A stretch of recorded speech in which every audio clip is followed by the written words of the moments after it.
Assalamualaikum warahmatullahi wabarakatuh. Perkenalkan, nama saya Difta Dana. Saya dari Room 2 akan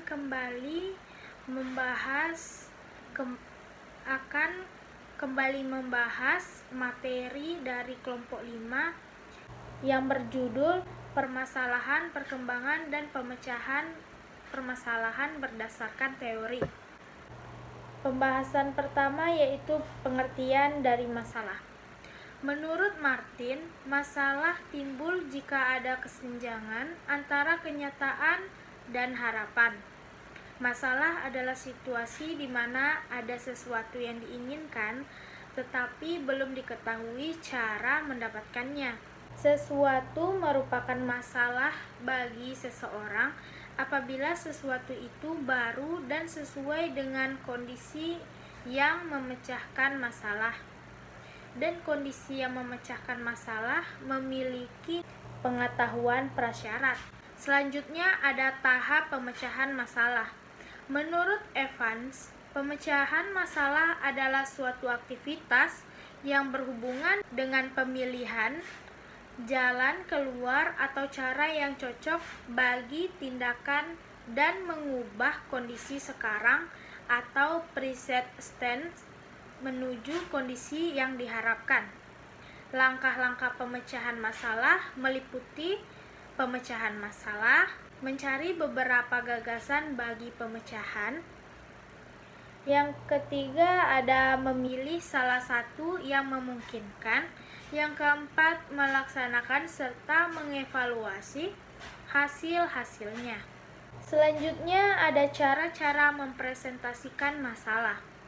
Representasi masalah merupakan hal yang penting bagi pemahaman masalah maupun untuk mencari jalan keluarnya. Cara-cara yang dapat ditempuh untuk mempresentasikan masalah adalah dengan cara yang pertama, membuat daftar sifat, yang kedua, metrik, yang ketiga, pohon cabang, yang keempat ada grafik, dan yang kelima ada gambar.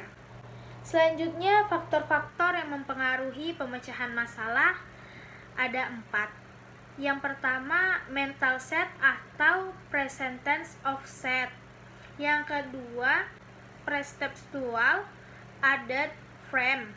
Yang ketiga, informasi yang tidak relevan. Yang keempat atau yang terakhir, masalah yang tidak jelas. Selanjutnya ada metode pemecahan masalah. Ada 9 metode pemecahan masalah. Yang pertama, algoritmik. Algoritmik adalah suatu strategi yang menjamin ditemukan suatu pemecahan. Algoritmik bersifat deterministik. Contoh strategi algoritmik yaitu penemuan secara acak atau random search, baik sistematis maupun tidak sistematis. Metode penemuan secara acak hanya efisien pada ruang masalah yang sempit. Yang kedua ada heuristik.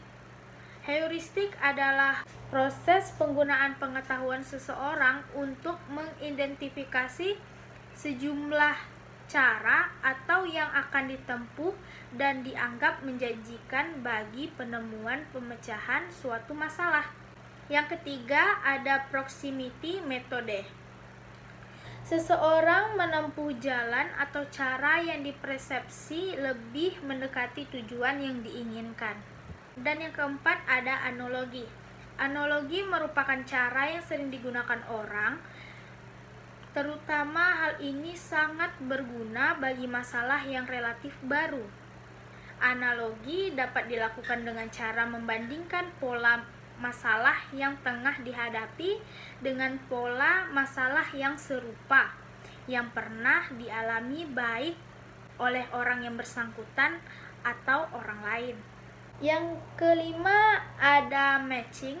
Matching adalah seseorang memahami situasi yang tengah dia hadapi dengan tujuan yang dia inginkan.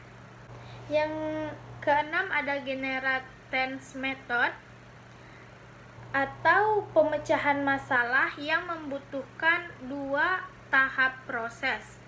Pertama, satu cara atau strategi pemecahan yang paling memungkinkan dicari atau dihasilkan.